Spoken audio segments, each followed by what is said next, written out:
At one point or another, you've probably heard of something called the compound effect, and this is something that's taken from like finances and money and investments.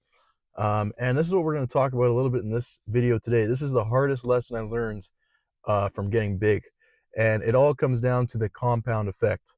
The compound effect, basically, like I said, it comes from a money standpoint, which means that small little efforts that you make over a long period of time will yield you great results. It's going to multiply. Your small efforts multiply and give you a huge reward at the end of it after a long period of time.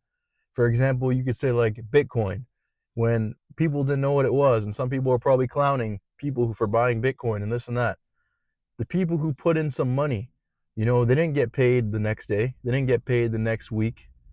They didn't get paid the next year probably. But at that time, and a few years after, when it started popping off, the maybe $10 of Bitcoin they put in, the $10 turned to millions of dollars just like that. And that's the whole basis behind the compound effect. And this is what I learned. I've been training now for, it's going on 2.5 years. About 2.5 years. In August will be 3 years that I've been training. So while I'm not a veteran who's been doing it for 20 years, 10 years, I've seen some things and I've made a transformation in my body that I'm proud of. I have six-pack abs. I have a good set of muscle mass, let's say. So I've learned some things. I've been through some ups and downs in these few years. And this is what I want to talk about, the compounding effect and how it affects your training. So, the thing I've learned is I've never been absolutely perfect in my training. My training routine when I started, I didn't train my legs for the first 4 months. I basically didn't train half of my, I only trained what I enjoyed training. I only trained my arms, my and in particular my biceps. I only trained one back exercise or two. I think I did pull downs, bicep curls, dumbbell bench press, and shoulder press. I literally did those four exercises. So as you can see, I didn't have a perfect routine when I started. And abs as well. I did like some leg raises for abs. So when I started, I didn't have a perfect routine. I didn't hit every muscle. Okay. When I started, I my diet was also not perfect. I was doing the basic stuff. I was doing the high protein, drinking protein shakes. Having as much like meat and stuff as possible, and chicken and beef and all that. But tracking calories and stuff wasn't something that I implemented at the time. But what it got me to right now, sorry, what it got me to right now is a time where I've got the results that, I'm very proud of now. And my start wasn't perfect. But what it was is I made slow, little, small, tiny efforts every day that slowly compounded into a very big result. And over the time, I've slowly implemented things, slowly improved things, slowly changed things a little bit, but the core principles were still the same. I came into the gym on day one. I worked like hard. I worked crazy. Week one, I continued that. Going on to a few months in, I was still doing that. I seen a little bit of results a few months. After a year, my body was completely different. Completely different. I thought that was the best version of myself ever, which it was. After my first year of training, that's the most transformation, the biggest transformation I've ever seen in my body. After 2 years, I even looked better than my first year. So it just kept getting better. And now I could say that, you know, I even look better than I did. Like I keep slowly looking better and better. And let me tell you, I've been through the ups and downs. I've been through some ups and downs. Last year, I had tendonitis in my right shoulder. I got tendonitis from, it could have been from improper training or something like that. Something in my training that caused me to get tendonitis in my right shoulder. And I was basically overworking it. And basically, what that does, guys, tendonitis, is it made training my upper body very hard. My bench press numbers completely depreciated, they went down. I couldn't do shoulder press. Basically, I was limited to only, the only thing I was able to do heavy is legs and back. Any pushing movements, my shoulder would feel absolute pain. Like it would completely like buckle. My right side would be useless. It was cooked. The right side of my shoulder was useless, so it ruined a lot. Dips, I had to modify everything. But the good thing is, is I built the foundation. Over the first year of my training, I had a foundation ready.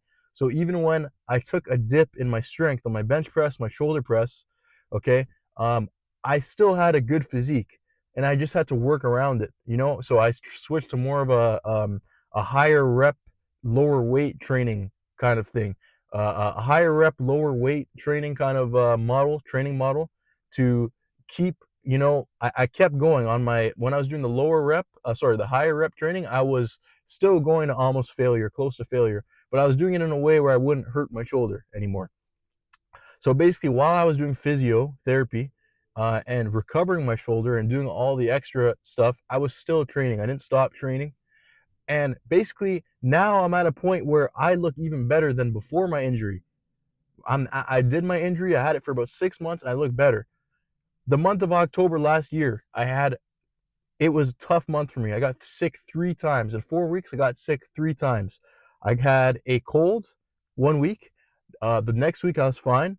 The next week, I had a flu. And the week after I had the flu, I recovered. I got another cold. So like I got 3 sicknesses in a row. And the guys, being sick, trust me, it affects lifting.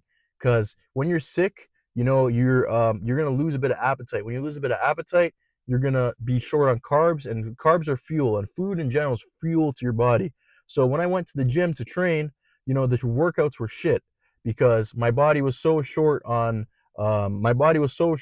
fuel and what do you call it?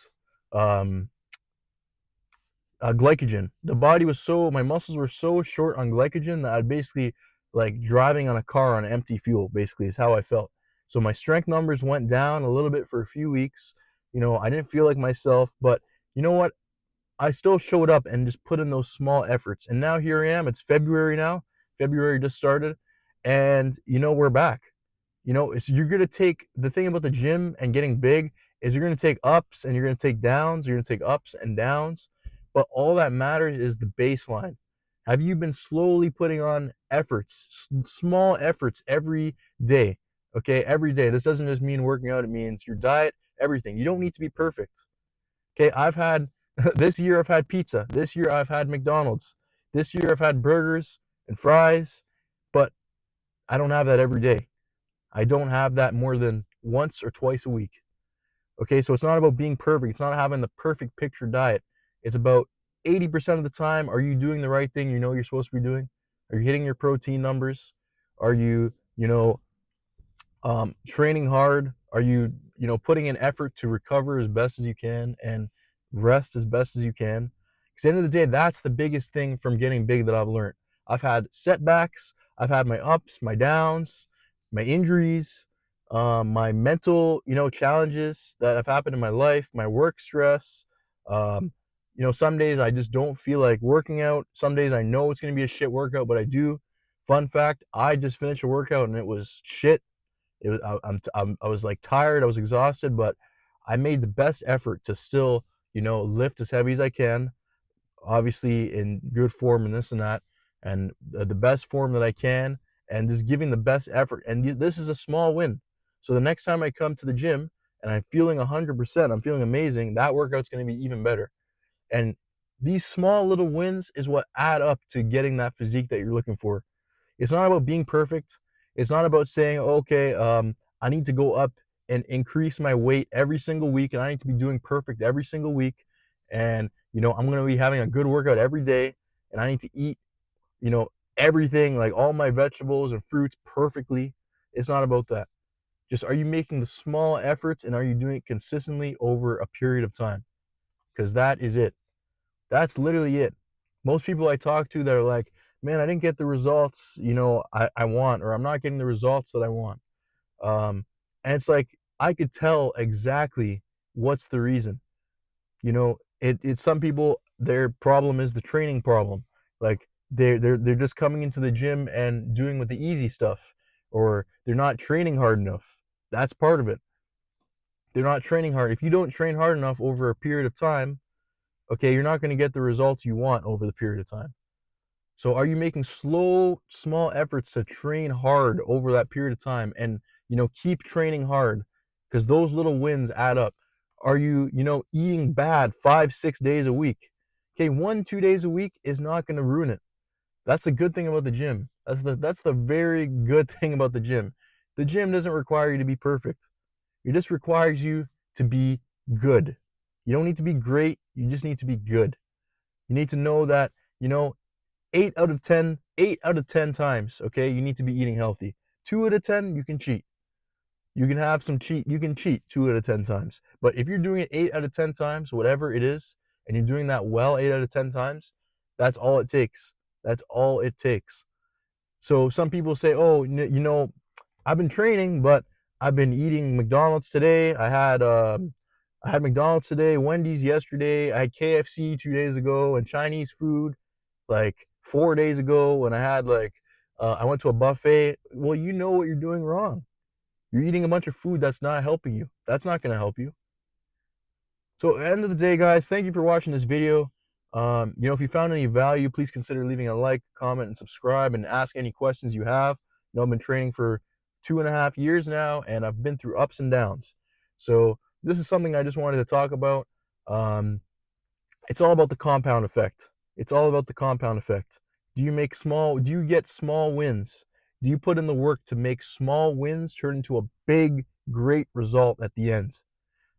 Guys, trust me, when I started, this is the last point I'm going to make before I cut it off. I used to be someone, I showed in a previous video I made, I believe, on how to get abs video. I showed a Walmart card. That's a real picture. I used to go to Walmart and get a bag of Twizzlers, 3 bags of Pringles, Doritos, Munchies, and just a whole bunch of garbage. And guess what? I didn't have abs. I had a chubby face. I wasn't strong. I wasn't in good shape. So the results you get is what you put in. So me, starting in 2023 to now it's 2026 February, I've made small little increments of progress every single day, which has led me to a great result in a transformation of my physique that I'm so proud of. And all it is small wins added up that multiply and multiply and multiply. And the cool thing is that it transfers to different areas of your life, not just the gym. That's the thing with the gym. The gym has gotten my skincare better. It's gotten my dressing better, the way I dress, the way I talk, everything. Just because I've made small efforts in the gym, it has translated to other areas of my life. And it's crazy, guys. That's it. Thank you for watching this video. Remember the compound effect. Small wins add up to a big result. Just stay consistent and keep going. Thank you.